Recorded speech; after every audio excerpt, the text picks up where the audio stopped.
ये आकाशवाणी है। अब आप निखिल कुमार से समाचार सुनिए।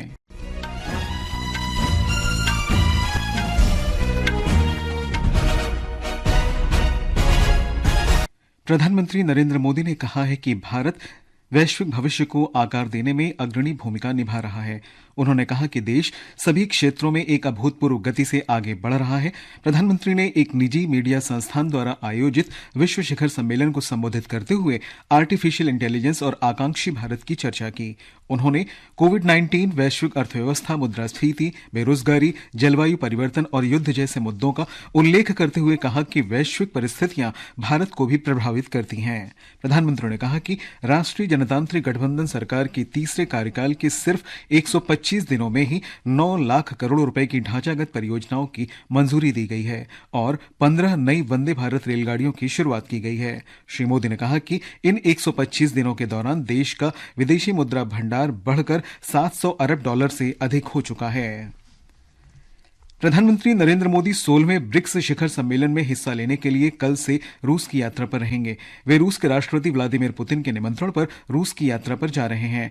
कजान में इस बार के ब्रिक्स शिखर सम्मेलन का विषय न्याय संगत वैश्विक विकास और सुरक्षा के लिए बहुपक्षवाद को सशक्त बनाना है। प्रधानमंत्री की रूस यात्रा के बारे में नई दिल्ली में पत्रकारों को जानकारी देते हुए विदेश सचिव विक्रम मिस्री ने ये बात कही। प्रधानमंत्री ने आज कहा कि सरकार की उड़ान उड़े देश का आम नागरिक योजना ने भारतीय विमानन क्षेत्र के परिदृश्य को बदल दिया है। उड़ान योजना की 8वीं वर्षगांठ के अवसर पर श्री नरेंद्र मोदी ने सोशल मीडिया पर एक पोस्ट में कहा कि इस योजना ने हवाई अड्डों और हवाई मार्गों की संख्या में वृद्धि के साथ ही करोड़ों लोगों के लिए हवाई सफर संभव बनाया है। उन्होंने कहा कि इस योजना का व्यापार और वाणिज्य तथा क्षेत्रीय विकास को आगे बढ़ाने पर व्यापक प्रभाव पड़ा है। श्री मोदी ने कहा कि आने वाले समय में सरकार लोगों के लिए बेहतर कनेक्टिविटी और सुविधाओं पर ध्यान केंद्रित करते हुए विमानन क्षेत्र को विस्तार देना जारी रखेगी। नई दिल्ली में आज विश्व दूरसंचार मानकीकरण सभा से अलग 15वें क्लाइडोस्कोप शैक्षणिक सम्मेलन की शुरुआत हुई। इस सम्मेलन का आयोजन अंतर्राष्ट्रीय दूरसंचार संघ ITU ने किया है। 3 दिवसीय कार्यक्रम का विषय है सतत विश्व के लिए नवाचार और डिजिटल परिवर्तन। इस सम्मेलन ने 5G, artificial intelligence, internet of things, quantum communication और अन्य परिवर्तनकारी प्रौद्योगिकी में हुए विश्व स्तरीय विकास पर चर्चा करने के लिए शैक्षणिक समुदाय, उद्योग जगत तथा सरकार के प्रखर विचारकों को एक मंच उपलब्ध कराया है।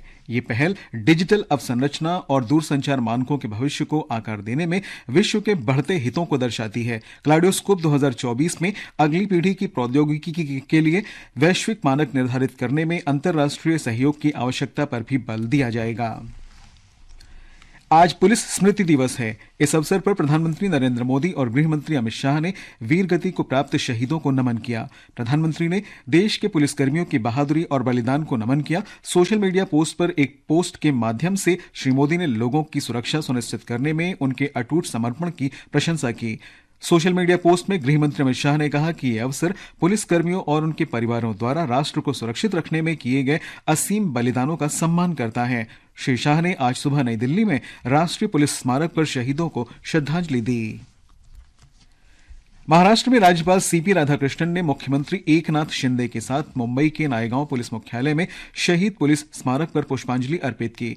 पुलिस के उन शहीद कर्मियों को भी श्रद्धांजलि दी गई जिन्होंने पिछले वर्ष ड्यूटी के दौरान अपने जीवन का बलिदान दिया था। समारोह के दौरान वरिष्ठ पुलिस अधिकारियों, विभिन्न देशों के राजनयिकों और अन्य गणमान्य व्यक्तियों ने भी पुलिस के शहीद जवानों को श्रद्धांजलि अर्पित की। केंद्रीय शिक्षा मंत्री धर्मेंद्र प्रधान ने आज नेशनल यूनिवर्सिटी ऑफ सिंगापुर के अध्यक्ष प्रोफेसर तान एंग चे के साथ चर्चा की। एक सोशल मीडिया पोस्ट में श्री प्रधान ने कहा कि ये चर्चा दोनों शैक्षणिक संस्थानों के बीच ज्ञान के आदान प्रदान के लिए मौजूदा अवसरों के प्रयोग तथा शिक्षा व अनुसंधान से जुड़े सहयोग को बढ़ाने पर केंद्रित थी। चक्रवाती तूफान दाना ओडिशा के तटीय इलाकों की ओर तेजी से बढ़ रहा है। बृहस्पतिवार की सुबह तक इसके 120 किलोमीटर प्रति घंटे की रफ्तार से ओडिशा के तटीय क्षेत्रों से टकराने की आशंका है। मौसम विभाग ने बताया कि पूर्व मध्य बंगाल की खाड़ी और उससे सटे उत्तरी अंडमान सागर के ऊपर कम दबाव का क्षेत्र बन गया है। तीरंदाजी विश्व कप फाइनल में मैक्सिको के ट्लाक्सकाला में भारत की दीपिका कुमारी ने महिलाओं के रिकर्व वर्ग में रजत पदक जीता है। उन्हें फाइनल में चीन की ली जियामन से हार का सामना करना पड़ा। इसके साथ ही ये समाचार बुलेटिन समाप्त हुआ।